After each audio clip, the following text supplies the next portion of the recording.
Kahapon, 2 ng Setyembre taong kasalukuyan, isinagawa ng Ukraine ang isa sa pinakamalawak nitong pag-atake ng drone laban sa teritoryo ng Russia na minarkahan ng isang makabuluhang pagtaas sa patuloy na labanan. Ang operasyong ito ay nakatarget sa mga kritikal na infrastruktura, kabilang ang isang refinery at isang power station na matatagpuan sa loob ng Russia, na nagpapahiwatig ng patuloy na diskarte ng Ukraine sa pag-atake laban sa mga kakayahan ng militar ng Russia. Kasama sa opensiba ang pag-deploy ng maraming drone, na may mga ulat na nagsasaad na humigit kumulang 158 Ukrainian drone ang inilunsad sa 15 rehiyon ng Russia, kabilang ang Moscow at ang rehiyon ng Tver. Kinilala ng Russian Defense Ministry ang laki ng pag-atake, ngunit ang karamihan sa mga drone ay naharang at nawasak sa himpapawid dahil sa ginawang pagpigil ng militar ng Russia. Gayunpaman, iniulat ng mga lokal na mangangasiwa na hindi lahat ng drone ay na-intercept ng militar ng Russia, kung saan may mga drone pa rin ang nakarating sa Moscow Oil Refinery na nagdulot ng pinsala at pagkasunog sa lugar, subalit walang naiulat na sibilyang nadamay sa naturang drone strike ng Ukraine. Ang mga video na ibinahagi sa social media ay naglalarawan ng makakapal na usok na tumataas mula sa mga tinarget na site na nagpapatunay sa mga natamong pinsala.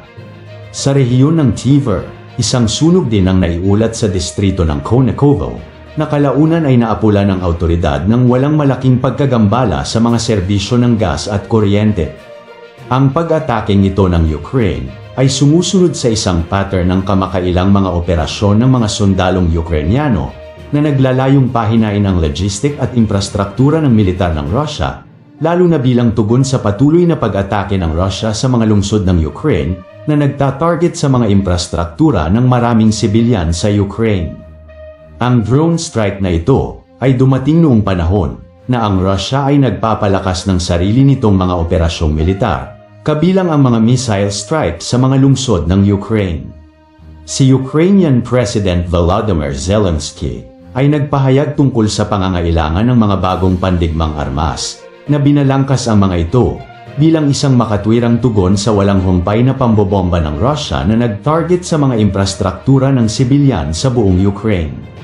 Binigyang diin niya ang pangangailangan para sa mga kaalyado sa kanluranin na magbigay sa Ukraine ng higit pang pangmatagalang sandata upang mapahusay ang mga kakayahan nito sa pagtatanggol laban sa pagsalakay ng mga Ruso.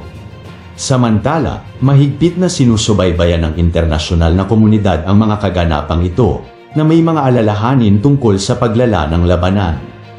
Ang mga pag-atake ng drone ay kumakatawan sa isang pagbabago sa tactical na diskarte ng Ukraine dahil ito ay naglalayong palawakin ang pag-abot nito sa pagpapatakbo ng Ukraine sa teritoryo ng Russia.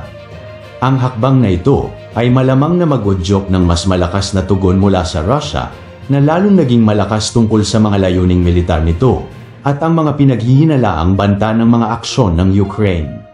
Bukod dito, ang mga pag-atake ay kasabay ng patuloy na mga talakayan sa mga bansang kanluranin tungkol sa suportang militar para sa Ukraine. Ang gobyerno ni Zelensky ay nagsusulong para sa pag-alis ng mga paghihigpit sa paggamit ng mga armas na ibinibigay ng kanluran, lalo na ang mga makabagong pandigmang armas na pwedeng gamitin sa Russia. Ang kamakailang mga opensiba ng drone ay maaaring palakasin ang argumento ng Ukraine para sa pagtanggap ng mga advanced na teknolohiya ng militar, kabilang ang mga long-range missiles, tulad ng Army Tactical Missile System mula sa Estados Unidos. Sa kabilang anggulo, habang nagkakagulo kahapon sa baluarte ni Putin, nagpatuloy pa rin si Pangulong Vladimir sa pagbiyahe patungong Mongolia, na minarkahan ang kanyang unang pagbisita sa isang miyembrong estado ng International Criminal Court o ICC, mula nang maglabas ng warrant of arrest laban sa kanya noong Marso taong 2023 para sa kanyang ginawang krimen sa digmaan sa Ukraine. Ang pagbisitang ito ay nakakuha ng makabuluhang internasyonal na atensyon, lalo na mula sa Ukraine, na nag-udyok sa mga awtoridad ng Mongolian na pigilan si Putin at i-extradite siya sa ICC sa The Hague. Dumating ang paglalakbay ni Pangulong Putin sa gitna ng mas mataas na pagsisiyasat tungkol sa mga obligasyon ng Mongolia sa ilalim ng internasyonal na batas, dahil ito ay lumagda sa Rome Statute na nagtatag ng ICC kung saan inaakusahan ng warrant ng korte si Putin na responsable para sa labag sa batas na mga layunin at hindi makataong aksyon sa panahon ng patuloy na labanan na nagsimula noong Pebrero taong 2022. Sa kabila ng utos ng ICC, ang Kremlin ay nagpahayag ng kumpiyansa na walang mga isyu sa panahon ng pagbisitang ito ni Pangulong Putin. Sa kanyang pagbisita, nakatakdang makipagpulong si Putin kay Mongolian President Okhna Kurylsek at sila ay lalahok sa isang seremonya sa paggunita sa 1939 dahil sa taong ito nagtagumpay ang mga puwersang Sobyet at Mongolian laban sa mga tropang Hapones sa Manchuria. Mahalaga ang kaganapang ito sa makasaysayang konteksto ng mga alyansang militar sa Mongolia dahil nagbibigay ito ng malaking dangal sa kanilang bansa.